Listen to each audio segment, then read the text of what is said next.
একটি English medium আরেকটি বাংলা মাধ্যম। যখন উদ্বোধন হলো বছর 2 আগে, তখন অভিভাবিকা, শিক্ষার্থী, যারা টিচার, শিক্ষক শিক্ষিকা, তাদের সবার প্রচেষ্টায় যারা স্কুল অথরিটি তারা হাত মেলাতে পারে, তাহলে একটা স্বপ্ন চরিতার্থ হয়। এখন দু একটা কথা শুভদীপ্তের মুখে শুনলাম। ওরা বলল পশ্চিমবঙ্গ সরকারের কাছে আবেদন জানানো হয়েছে। কেন না, যাতে এখানে বিদ্যালয়ের ছেলেরা স্কুল থেকে পরীক্ষা দিতে পারে সেকেন্ডারি এবং হায়ার সেকেন্ডারিতে। আমাদের যেভাবে সিলেবাস আছে বাংলা মাধ্যম স্কুল এবং ইংরেজি মাধ্যম স্কুলের জন্য, এটা শুনে ভালো লাগলো। তারপরে আরেকটা কথা শুনে ভালো লাগলো যে সবার সহযোগিতা পেলে আমরা আমাদের স্বপ্নকে চরিতার্থ করি। এখানে সবার সহযোগিতা আছে বলে আমার মনে হয়। কেন 2 বছরে ওরা যে ছাত্রছাত্রী সংখ্যা তৈরি করেছে, যেভাবে এরকম একটা বড় অনুষ্ঠান আয়োজন করতে পেরেছে, এটা একটা শুভ সূচনা বলে। এখন আজকে কোনো বক্তৃতার ব্যাপার নয়, আমি 2-4টি কথা বলবো। তার কারণ এখানে এখন প্রাইজ ডিস্ট্রিবিউশন হবে আর বিচিত্রা অনুষ্ঠান হবে, আরো অনেক অতিথি আছেন, তারা 2-4 কথা বলবে। আমি যেটি মনে করিয়ে দিতে চাই সেটি হলো রবীন্দ্রনাথ 2টো স্কুল করেছিলেন। অনেকে জানেন, অনেকে জানলেও হয়তো মনে নেই। একটি ব্রহ্মচর্যাশ্রম, আরেকটি শিক্ষা সত্র।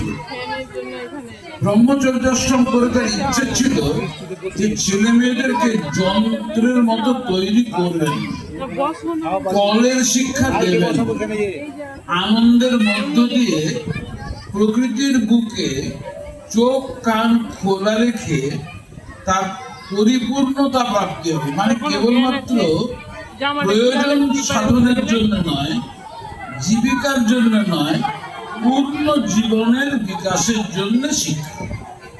পরে দেখা গেল ছেলে মেয়ে ওখানে আসবে না, তার কারণ ওদের জীবিকা প্রধান। গরিব দেশে জীবিকাকে তো অবহেলা করা যাবে না।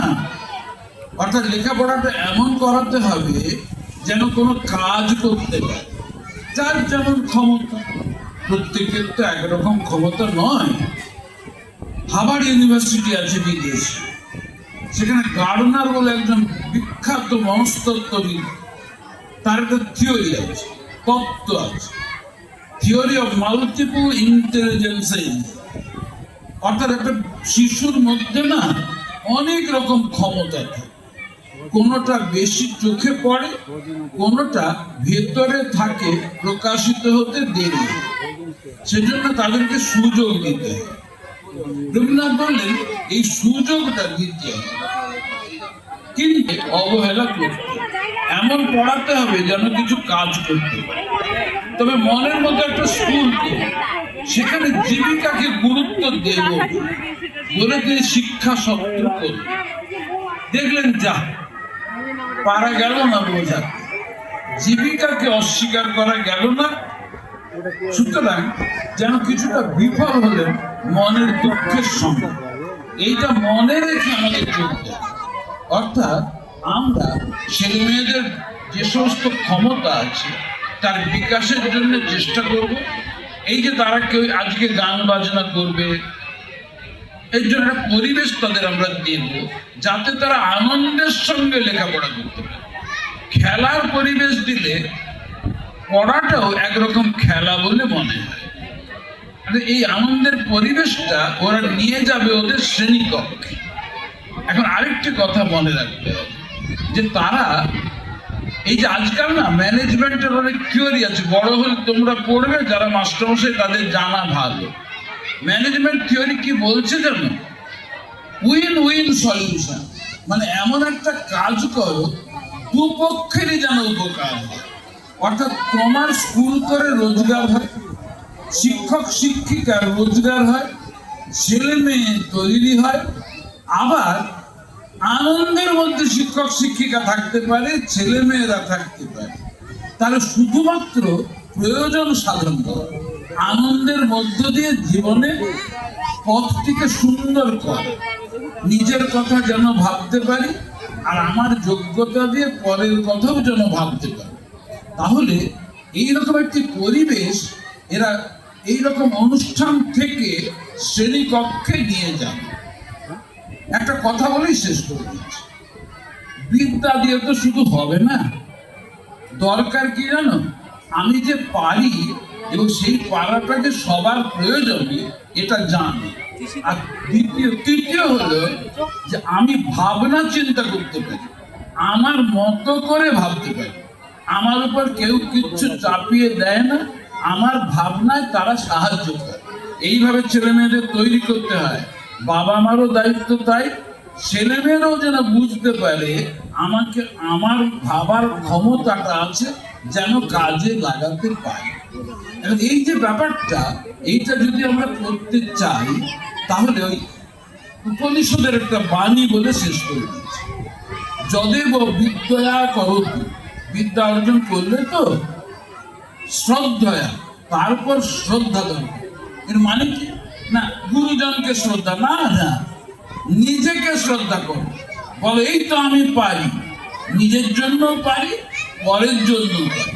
তারপরে শব্দটি উপনিষদ, মানে উপনিষদের কথাটার মানে হলো গভীর চিন্তন, আমি চিন্তা করতে পারি, যদি পারি না তদেব বীর্যবত্তরং ভবতি, তাহলে হবে কি আমার ক্ষমতাটা দিনের পর দিন বাড়বে।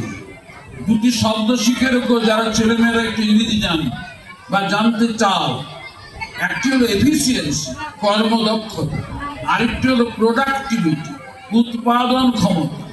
তোমার কর্মদক্ষতা না থাকলে তুমি উৎপাদন করতে পারবে না, মানে কোন কাজে লাগাতে পারবে না তোমার বিদ্যাকে। তাহলে এফিসিয়েন্সি আর কর্মদক্ষতাটা তখনই হবে যখন কাজ করবে তুমি আনন্দের মধ্যে। তা নাহলে কি হবে জানো, আমরা ইংরেজিতে বলি টক্সিক কালচার হবে, মানে এমন একটা সংস্কৃতি হবে, মনে হবে যেন কেউ আমার উপর চাপিয়ে দিয়েছে, আমি ভার বহন করতে পারছি না, বড় কষ্টে আছি, এমন করে কোনো শিক্ষা যেন না হয়।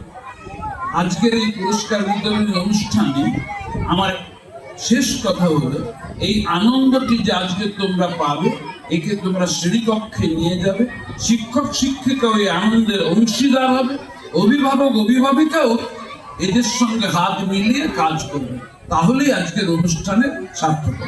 এ কথা বলে শেষ করি।